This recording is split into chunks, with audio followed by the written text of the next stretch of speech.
السلام علیکم ناظرین ڈرامہ سیریل نقاب میں ایمان کی بھی سمجھ نہیں آتی۔ ایک طرف اس کے اتنے دشمن ہیں، تیمور ہے کہ اس نے 24 گھنٹے اس پر نظر رکھنے کے لیے کسی بندے کو بھی رکھا ہوا ہے اور اس کا کھلا دشمن بنا ہوا ہے۔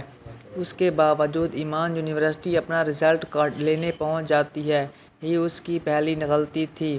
پھر جب ڈرائیور نیچے اتر کے کہیں جاتا ہے تو یہ میڈم بھی اس کے پیچھے اس کا بٹوا اٹھا کے دینے لگ جاتی ہے اور وہی تیمور کے گھر کا ہی ایک ڈرائیور اسے دیکھ لیتا ہے اور پوچھتا ہے کہ میڈم آپ یہاں کیسے؟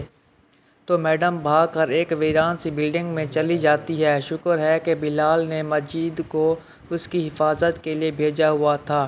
ایمان اسی مجید سے بلڈنگ میں ڈر رہی ہوتی ہے اور جب مجید موبائل لا کے بلال سے بات کرتا ہے تو ایمان فوراً اس کا فون پکڑ لیتی ہے۔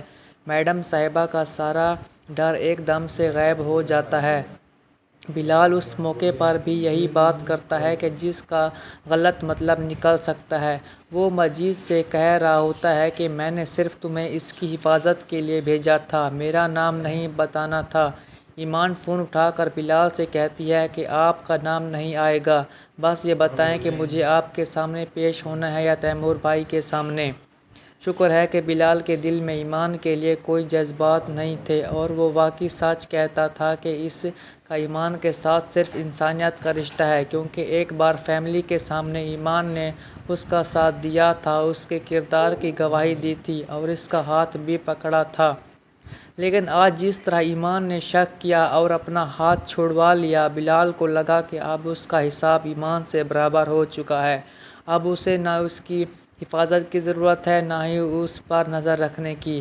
وہ تیمور سے ایمان کو پوری طرح آگاہ کر چکا ہے، جتنی بھلائی ہو سکتی تھی وہ کر چکا ہے۔ اب دونوں کے راستے جدا ہونے چاہیے۔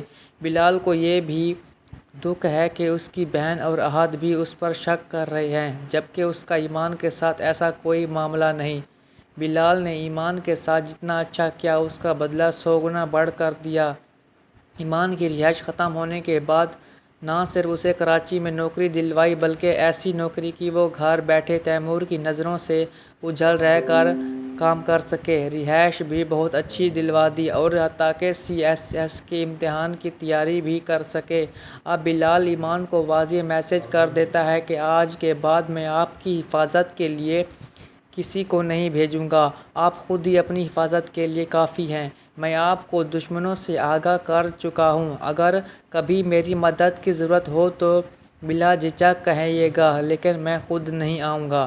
ایمان چپتی چپاتی جب اسے ٹیوٹر کے گھر پہنچتی ہے جس کی اکیڈمی میں وہ جاب کر رہی ہے تو وہ خاتون بھی پریشان ہو کر پوچھتی ہے کہ آپ کہاں چلی گئی تھی؟ ایمان ساری کہانی سناتی ہے کہ کیسے وہ گھبرا گئی تھی اور وہ شہر پہلے ہی اسے بہت خوفزدہ کرتا ہے۔ پھر اکیڈمی کی مالک سچ بتاتی ہے کہ یہ جاب یونیورسٹی کی ریفرنس سے نہیں بلکہ مسٹر بلال کے ریفرنس سے ملی ہے۔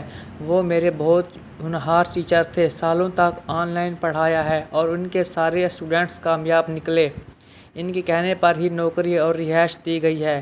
یہ سن کر ایمان بہت شرمندہ ہو جاتی ہے کہ میں نے اپنے محسن پر شک کیا اور الزام بھی لگائے۔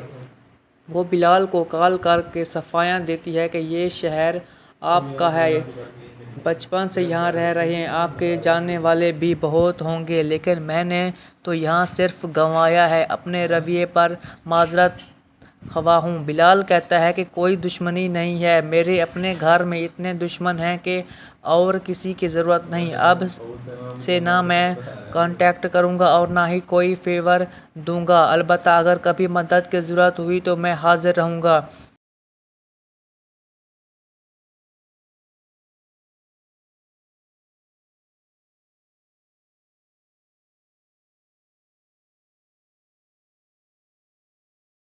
دوسری طرف زارا اپنے بیبی کے لیے بہت خوش ہے اور سوچتی ہے کہ ساری جائیداد چاہیے تایا ابو نے چھین لی، لیکن میری اولاد آئے گی تو سب اسی کا ہوگا۔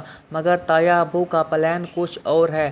تیمور اپنے والد کو صاف بتا دیتا ہے کہ اس کی شادی صرف ان کے کہنے پر ہوئی، ورنہ وہ زارا میں انٹرسٹ نہیں اور کسی اور کو پسند کرتا ہے۔ اگرچہ ایمان کا نام نہیں لیتا، تایا ابو شاید زارا کو پسند نہیں کرتے، اسی لیے وہ زارا کو سیڑھیوں سے دھکا دے دیتے ہیں۔ جو ایکسیڈنٹ لگے گا، زارا خود بھی کچھ نہیں سمجھ پائے گی، لیکن اس کا مس کیریج ہو جائے گا اور شاید وہ دوبارہ ماں نہ بن سکے۔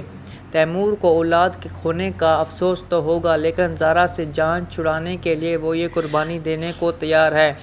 اب ایمان اور تیمور کے درمیان کوئی رکاوٹ نہیں رہی۔ تیمور ثاقب کے گاؤں کے گھر پہنچ جاتا ہے اور اس کے والدین کو دھمکاتا ہے۔ اگر ثاقب کو عمان جانا تھا تو اکیلا چلا جاتا، شادی کی کیا ضرورت تھی؟ ثاقب کے والدین حیران ہو جاتے ہیں اور کہتے ہیں کہ ہمارا بیٹا اب ایمان میں انٹرسٹڈ نہیں ہے۔ اتنے میں ثاقب کمرے سے باہر آ جاتا ہے۔ تیمور حیران ہو جاتا ہے کہ اگر تم یہاں ہو تو ایمان کس کے ساتھ عمان گئی ہے؟ ثاقب صاف جواب دیتا ہے کہ یہ سچائی آپ کو کبھی معلوم نہیں ہوگی اور نہ ہی آپ ایمان تک پہنچ پائیں گے۔ تیمور پریشان تو ہوتا ہے، لیکن اسے تسلی ہوتی ہے کہ ایمان نے ثاقب سے شادی نہیں کی، یعنی ابھی بھی اس کا چانس باقی ہے۔ لیلی کو بلال سے طلاق تو چاہیے تھی اور طلاق کے بعد وہ خوش بھی تھی، لیکن جب بلال پیپرز بھجواتا ہے تو وہ ڈپریشن میں چلی جاتی ہے، شاید زارا کے طعنوں کی وجہ سے۔ لیکن زارا ایک اچھی کزن ہونے کا ثبوت دیتی ہے اور ایسے وقت پر طعنے دینے کے بجائے اس کا ساتھ دیتی ہے۔ وہ کہتی ہے کہ بلال میرا بھائی ہے، لیکن میں تمہارے ساتھ ہوں۔ اگر تیمور کی مدد چاہیے ہو تو وہ بھی تمہارا کزن ہے، اس کے ساتھ کام کر سکتی ہو، اس کے ریسورسز تمہارے کام آئیں گے۔ چچی اور تائی بھی زارا کے اس بدلے رویے کو دیکھ کر خوش ہوتی ہے کہ اس نے لیلی کا ساتھ دیا۔ اب سوال یہ ہے کہ زارا کے مس کیریج کے بعد کیا لیلی کو اس سے ہمدردی ہوگی یا وہ خوش ہوگی کہ تیمور اور زارا کا رشتہ ختم ہو گیا؟ جبکہ بلال زارا کو پہلے ہی بتا چکا ہے کہ ایمان میں اسے کوئی انٹرسٹ نہیں، بلکہ تمہارے شوہر کو ہے۔ وہ تو قطر تک چلا گیا، گھر میں بھی خرید لیا ہے تاکہ ایمان کو سڑک پر لا کھڑا کرے اور وہ آخر کار تیمور کے قدموں میں آ گرے۔ تائی جان زارا سے کہتی ہے کہ تیمور تو شیر ہے جنگل کا، اور زارا جواب دیتی ہے کہ شیر چاہے جنگل کا ہو یا سرکس کا، گھاس نہیں کھاتا، یعنی تیمور لیلی میں کبھی دلچسپی نہیں لے گا۔ اب زارا کی غلط فہمیاں کب تک رہیں گی، یہ جاننے کے لیے ڈرامے کی اگلی قسط کا انتظار کیجیے۔ تب تک کے لیے اللہ حافظ۔ دوستو، اگر آپ کو ہماری ویڈیو اچھی لگے تو سبسکرائب کر دیں تاکہ نئے اپڈیٹس کا نوٹیفیکیشن آپ کو بر وقت ملتا رہے۔ شکریہ۔